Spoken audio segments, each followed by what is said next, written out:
Halo teman-teman, selamat datang di kelas Tantu episode pertama. Nah, di kelas Tantu kali ini, aku bakalan sharing ke kalian secara perdana tentang FR yang sudah aku rangkum dari 2 tahun terakhir teman-teman, yaitu SKB CPNS tahun 2021 dan juga P3K Kemampuan Teknis tahun 2022.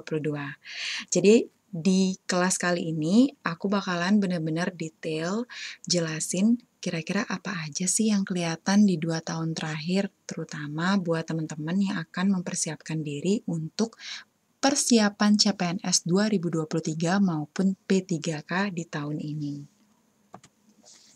Yang pertama buat teman-teman yang masih baru mungkin ya, jadi kalian harus benar-benar paham dan juga menganalisis kira-kira apa aja sih kerjaan dari Adminkes itu.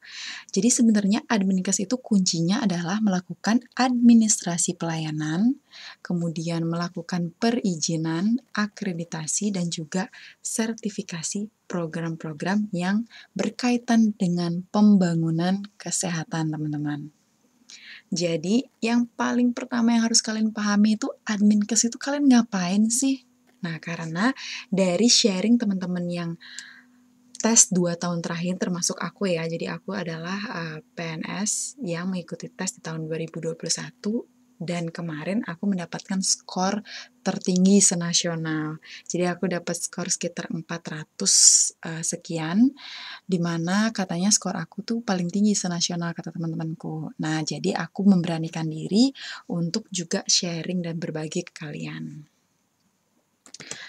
Di sini yang paling kalian harus pahami, walaupun ya tidak benar serta-merta dari Permenpan RB itu menjelaskan kisi-kisinya ada kemampuan umum, nanti di soalnya kalian akan tidak jarang menemui soal-soal yang ada kaitan dengan jaminan kesehatan nasional, teman-teman. Jadi tentang kebijakan BPJS, kira-kira kelas 1, kelas 2, kelas 3 itu berapa sekarang, siapa aja yang termasuk di dalamnya, dan fasilitas apa aja yang dijelaskan. Nah, itu kelihatan, teman-teman. Nah, juga tentang SDGs. Jadi Sustainable Development Goals ini juga kelihatan. Jadi nanti ada spesifik tentang nutrisi, tentang misalnya sanitasi, itu kelihatan ya teman-teman. Jadi Adminkes itu nggak cuma tentang administrasi aja, tapi pelayanan secara umum seperti itu. Kemudian di soal-soal juga terselip tentang sistem kesehatan nasional. Jadi apapun yang sistem-sistem terupdate itu kalian harus mencari tahu dari berita Kemenkes, misalnya kalian follow Instagramnya Kemenkes, atau kalian melihat kira-kira apa sih program prioritas nasional dari pemerintah kita 5 tahun ke depan deh gitu. Jadi itu yang harus kalian ketahui. Nah, nanti di episode selanjutnya aku bakalan jelasin secara detail satu persatu dari FR-FR yang telah aku kumpulin ini. Kemudian kemampuan umum yang kedua yang tidak jarang kelihatan itu adalah tentang undang-undang kesehatan, teman-teman. Jadi tenaga kesehatan tuh punya undang-undang dan undang-undangnya ini biasanya beberapa pasal itu akan kelihatan di soal. Jadi pengalaman aku di tahun 2021 ada beberapa poin pasal, di tahun 2018 juga loh teman-teman, ada beberapa pasal yang kelihatan. Jadi jangan sampai ketinggalan kalian untuk mempelajari undang-undang ini ya, yaitu Undang-Undang Republik Indonesia Nomor 36 Tahun 2014. Kemudian nggak ketinggalan, walaupun kita melamar di rumah sakit atau kita melamar di dinas kesehatan, saya jamin ya, jadi soalnya itu kebanyakan tentang kebijakan dasar puskesmas teman-teman, karena ini basic sekali, di mana dinas kesehatan, rumah sakit pasti akan berkolaborasi juga dengan puskesmas. Jadi jangan ketinggalan buat teman-teman mempelajari Permenkes nomor 43 tahun 2019 yaitu tentang Pusat Kesehatan Masyarakat atau Puskesmas ya. Kemudian ada juga Peraturan Menteri Kesehatan nomor 4 tahun 2019 yaitu tentang standar teknis pemenuhan mutu pelayanan dasar pada standar pelayanan minimal kesehatan atau standar pelayanan minimal. Nah, dari testimoni ya, dari bocoran teman-teman yang ikut P3K di tahun 2022, tahun kemarin, itu banyak sekali yang keluar tentang dasar-dasar administrasi kesehatan. Entah itu tentang POAC, tentang administrasi pelayanan, kemudian tentang perizinan, dan juga akreditasi serta sertifikasi itu sendiri. Jadi dasar-dasar administrasi kesehatan ini akan aku jelasin di kelas Tantu episode selanjutnya ya. Jadi jangan lupa pantengin terus, hidupkan loncengnya, jadi setiap aku upload video baru kalian akan langsung dapat notifikasi. Kemudian dasar-dasar hukum. Nah, ini paling core sekali ya teman-teman. Jadi 4 poin yang aku cantumin di sini kalian harus punya. Kalian bisa download di internet, udah banyak. Dan juga kalau misalnya kalian mau, kalian boleh drop email kalian di kolom komentar di bawah. Nanti aku bakalan kirimin materi-materi yang aku share ini ke kalian. Ada juga Permenpan nomor 42 tahun 2000. Jadi Permenpan kita yang Adminkes ya, per hari ini ya, per tahun ini 2023 belum ada wacana dari Pakesi atau Persatuan Administrator Kesehatan seluruh Indonesia, belum ada wacana akan mengesahkan Permenpan terbaru. Jadi teman-teman bisa langsung kencangkan sabuk untuk mempelajari Permenpan nomor 42 tahun 2000 ini teman-teman.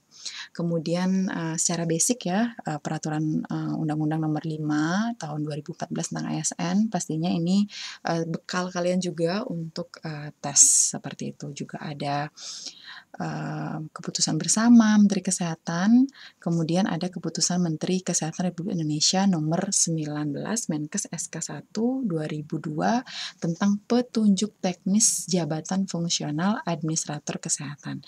Jadi 4 peraturan KUR ini yang teman-teman harus basic sekali ketahui untuk benar-benar memahami sebenarnya Adminkes itu apa sih kerjaannya. Karena itu banyak sekali pemahaman-pemahaman yang akan kelihatan pada saat tes. Jadi nggak hanya sekedar teori, kalian harus memahami bagaimana dan apa yang dikerjakan seperti itu. Nah, nanti di episode selanjutnya aku juga bakalan bahas tentang jenjang jabatan. Jadi ini kelihatan ya 2 tahun terakhir, kemudian tentang tata cara pengangkatan, kemudian tata cara pembebasan sementara, pengangkatan kembali, dan juga pemberhentian dari jabatan administrator. Jadi ini semua ada di Permenpan tahun 2000 tersebut yang bisa kalian download. Kalau kalian mau, kalian bisa drop email di bawah, nanti aku bisa kirimin kalian. Nah, ini Permenpan yang aku maksud. Kalian bisa searching juga di internet ya, Permenpan nomor 42, Kepmenpan tahun 2000 ini. Masih belum ada update, jadi kalian bisa benar-benar pahami, benar-benar telan materi yang ada di jabatan fungsional administrator kesehatan, juga angka kreditnya. Di situ ada benar-benar lengkap apa aja sih kerjaan dari Adminkes itu sendiri. Nah, hal yang pertama yang harus kalian pahami yaitu persiapan pelayanan. Jadi di Adminkes itu kita melakukan persiapan pelayanan kesehatan perorangan maupun kesehatan masyarakat. Kemudian ada kegiatan pelayanan Adminkes, tentang program kebijakan, kemudian kegiatan pelayanan Adminkes untuk menunjang program dan kebijakan sumber daya manusia kesehatan, dan tidak kalah penting ya, walaupun Adminkes itu berhubungan dengan kebijakan dan peraturan, kita juga berkecimpung pada program obat dan juga perbekalan kesehatan. Di episode selanjutnya, pantengin terus, aku bakalan sharing buat kalian. Nah, core dari Adminkes pastinya kebijakan, ada proses analisis kebijakan, ada aspek-aspek analisis kebijakan, ada pendekatan analisis kebijakan, ada proses perumusan kebijakan publik, dan juga rumusan dan penetapan kebijakan. Jadi kelima ini kalian harus mulai mencintai kebijakan publik. Dan apapun kebijakan-kebijakan tentang kesehatan yang dikeluarkan oleh Menteri Kesehatan, kalian harus benar-benar update infonya. Dan bisa dengan mulai follow akun YouTube aku, bisa subscribe ya teman-teman. Nanti aku bakalan sharing lagi lebih banyak tentang materi-materinya dan juga tidak ketinggalan soal beserta pembahasannya yang bisa kalian pelajari untuk persiapan mencuri start daripada teman-teman kalian untuk memahami lebih lanjut tentang Adminkes. Nah, yang tidak kalah penting ada juga dari teman-teman di kemampuan teknis P3K tahun kemarin ya, maksudnya 2022, dan juga dari tes aku ya 2021, banyak sekali soal yang kelihatan mengenai registrasi tenaga kesehatan. tentang pengurusan STR, tentang, izin praktik kedokteran. Jadi itu, kebanyakan kelihatan karena memang kita kalau misalnya kerja di dinas kesehatan, kita kerjanya emang ngurus itu, teman-teman. Jadi jangan lupa untuk, mempelajari, Permenkes RI nomor 83 tahun 2019 ini ya, teman-teman. Kemudian mengenai akreditasi institusi. Nah, ini core-nya banget ya, teman-teman. Jadi ini core-nya kenapa? Karena memang, kita lebih banyak mengurus tentang akreditasi. Tapi tidak hanya akreditasi rumah sakit ya, teman-teman. Tapi ada banyak nih jenis-jenis akreditasi itu ada akreditasi institusi, akreditasi rumah sakit, akreditasi klinik, diklat, pendidikan kesehatan, dan juga pelatihan. Nah, pendidikan kesehatan ini seperti misalnya Stikes, kampus ya, kampus-kampus ini masuk di dalamnya. Nah, ini kalian bisa pelajari khusus yang rumah sakit ini tapi ya, itu Permenkes nomor 12 tahun 2020. Nah, untuk peraturan yang lebih lanjut tentang akreditasi yang lain, untuk peraturan-peraturannya akan aku share di kelas tantu episode selanjutnya.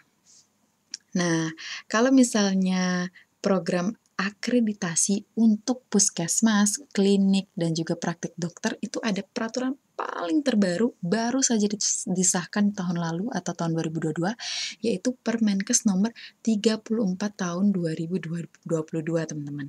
Jadi jangan lupa untuk pelajarin ini, karena dari pengalaman aku menganalisis soal-soal yang keluar beberapa tahun terakhir, itu banyak juga pemerintah mengeluarkan peraturan-peraturan terbaru dan itu masuk di soal-soalnya. Jadi jangan lupa untuk download ini ya, teman-teman, peraturan 34 tahun 2022. Pokoknya kalian harus tetap semangat apapun yang terjadi, yang penting kalian doing your best. Aku yakin kalau misalnya kalian berdoa, memohon kepada beliau, dilancarkan semua urusan kalian di tahun ini, insya Allah kalian akan bisa menembus entah itu CPNS 2023 maupun P3K 2023. Jadi kalian harus tetap semangat, curi start untuk belajar.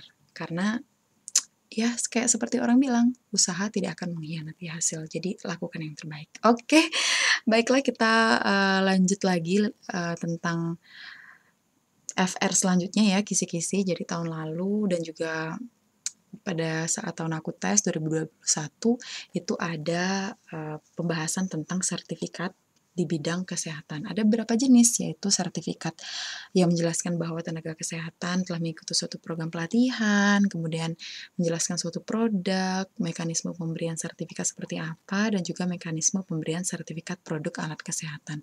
Mungkin terkesan kayak, kok membagongkan sekali sih ininya, materi-materinya. Lah, itulah Adminkes tuh luas, teman-teman.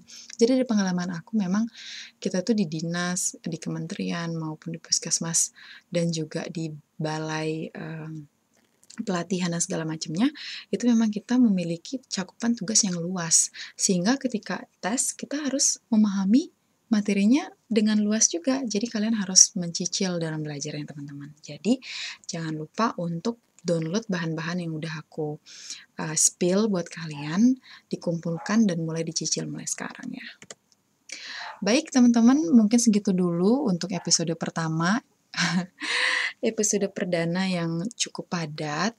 Jangan lupa like video ini, kalian bisa share juga ke teman kalian. Jangan lupa buat subscribe ya teman-teman, biar aku makin semangat buat episode kelas tantu selanjutnya. Aku bakalan sharing beberapa materi buat kalian, jadi soal-soal juga, kalau misalnya kalian ada request apa yang mau aku share, kalian bisa komen di bawah. Kalian kalau mau contekan FR ini akan aku share ke kalian, jangan lupa tulis di kolom komentar alamat email kalian. Aku tiap minggunya bakalan share FR ke alamat email kalian. Nah, kalau misalnya kalian suka video-video seperti ini, jangan lupa komen apa saja materi yang mungkin ingin aku bahas lebih lanjut. Nanti aku bakalan buatin kalian video-video di kelas tantu episode selanjutnya. Oke, segitu dulu. Sampai jumpa di kelas tantu episode kedua. Dadah!